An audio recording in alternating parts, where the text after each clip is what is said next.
Most men in my family make widows of their wives and orphans of their children. I am the exception. My only child, Kate, was struck and killed by a car while riding her bicycle home from the beach one afternoon in September a year ago. She was 13. My wife Susan and I separated soon afterward. I was walking in the woods when Kate died. I'd asked her the day before if she wanted to pack a lunch and go to the Enon River to hike around and feed the birds and maybe rent a canoe. The birds were tame and ate seeds from people's hands. From the first time I'd taken her, she'd been enchanted with the chickadees and titmice and nuthatches that pecked seeds from her palm, and when she was younger, she'd treated feeding the birds as if they depended on it.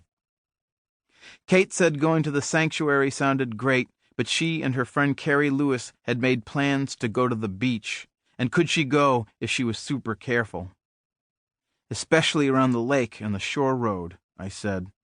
Especially there, Dad, she said. I remembered riding my rattly old bike to the beach with my friends when I was a kid. We wore cut-off shorts and draped threadbare bath towels around our necks. We never wore shirts or shoes. We would have laughed at the idea of bike helmets. I don't remember locking our bikes when we got to the beach, although we must have. I told Kate, all right, she could go, and she told me she loved me and kissed me on the ear. Kate died on a Saturday afternoon. The date was September 1st, 3 days before she would have begun 9th grade. I spent the day wandering the sanctuary without any plans. Enon had been in a heat wave for a week, and I had been up late the night before watching West Coast baseball, so I took it slow and mostly kept to the shade.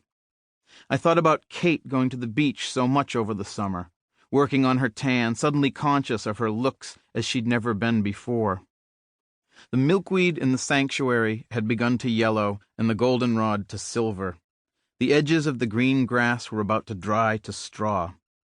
Silver and purple rain clouds rolled low across the sky and piled into towering massifs. The slightest wind pushed ahead of the weather, eddying over the meadow, lifting dragonflies from the high grass. Bumblebees worked on the fading wildflowers. I hoped for rain to break the heat. Chickadees wove around one another, back and forth, between the bushes along the path. I hadn't brought any seeds to feed them. I remembered telling Kate about the first time I'd fed the birds from my hand, when I'd been in 7th grade with my grandfather. We didn't have seeds because he'd forgotten about the birds. When he remembered, he and I stood still on the path, with our hands out, and the birds came to us anyway. The episode had happened so long ago, and I'd told it to Kate so many times, since she'd been a little kid, that I thought it might be fun to try it again, just so I could tell her and bring up the story about my grandfather. Kate once said, I never met Gramps, but you talk about him so much, I feel like he's somebody I know. It was getting late, and I still had to run to the market to buy food for dinner. Carrie's coming home with Kate, I thought, if they're not both too tired from being in the sun and the bike ride. I decided to buy salmon and asparagus and a lemon and potato salad and the corn Kate had asked me to get. I figured that if she was hot and tired, she'd want something light. Susan'll like that too, I thought. I'll get a carton of lemonade, pink if they have it. Kate always said it tastes sweeter, less tart than the yellow kind, although I could never taste the difference. I had almost reached the end of the boardwalk, at the boundary of the marsh, where the path took up again through the trees and led back to the meadow, where by then swallows would be lacing through the sky, feeding.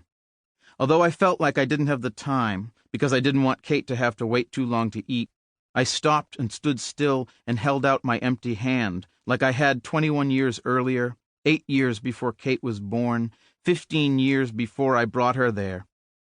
It suddenly seemed lovely, the thought of standing there, coaxing even a single bird, if only for a fluttering instant, just so I could go home and cook dinner, and when Kate came out to the picnic table, fresh out of the shower, her hair still wet, maybe even staggering a little to be silly, groaning and saying something like, "Arg, I'm so tired," I could say, "Hey, I tried to feed the birds today without any seeds, like that first time with Gramps, and it worked."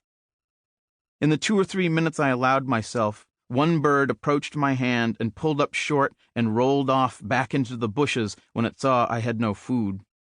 I decided that was close enough and hurried toward the car, glad at the prospect of making Kate a good meal that would comfort her after a long day.